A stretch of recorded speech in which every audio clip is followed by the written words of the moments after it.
Dámy a páni, prosím, privítajte pani docentku Annu Šandorovú, ktorá sa medzi prvými stretla s Hedvigou. Poklipajte.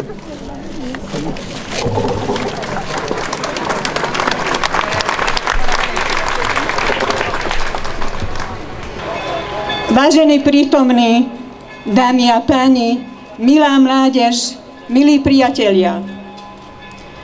Hedviga je obeť. Zbili ju pred viac ako 7 rokmi. Napriek tomu ona je obvinená, nie tí, ktorí ju zbili. Nie sú trestaní vinníci, ale obeť je prenasledovaná. Že je to neuveriteľné a absurdné, ale je to tak. Nepochybne to protirečí všetkým hodnotám, ktoré robia človeka človekom. Protirečí triezvému mysleniu, etike, právu a spravodlivosti. Preto sa tu vynára otázka, dokedy sa to dá znášať a tolerovať so sklonenou hlavou. Vy všetci, ktorí ste tu, ste už odpovedali na túto otázku.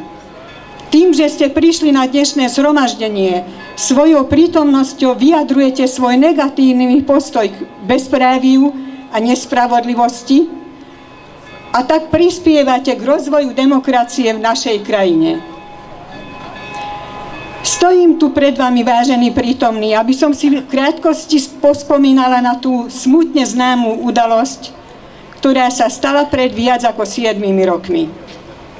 Dodnes sa mi o tom hovorí ťažko, veď opäť prežívam tie šokujúce udalosti, ktoré sa stali v onen daždivý augustový deň. Bol to prvý deň po letnej dovolenke a tešili sme sa zo stretnutia s kolegami a študentmi, ktorí mali v ten deň prísť na štátne skúšky. V dobrej nálade sme pripravovali s kolegami učebňu, kde sa mali konať štátnice, aby sme vytvorili pre študentov dôstojné a príjemné prostredie počas skúšania. V tom okolo 8 hodiny behla jedna zúfalá študentka, ktorá nám ledva vedela povedať, že zbili jednu na štátnicu prichádzajúcu študentku. S kolegami sme vybehli z učebne na chodbu a úžasom sme zistili, že zbitá študentka je Hedviga. Tá Hedviga, ktorá sa vždy dôkladne pripravovala na hodiny, ktorá vždy excelovala na skúškach, ktorá bola vždy pokojná a vyrovnaná.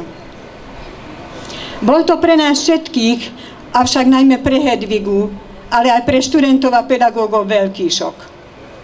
V ten deň sme mysleli, že už viac tých šokov nebude.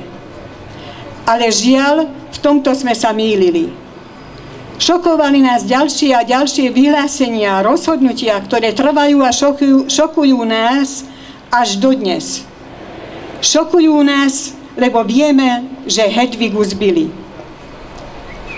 Ďakujem, že ste ma vypočuli, vážení prítomní.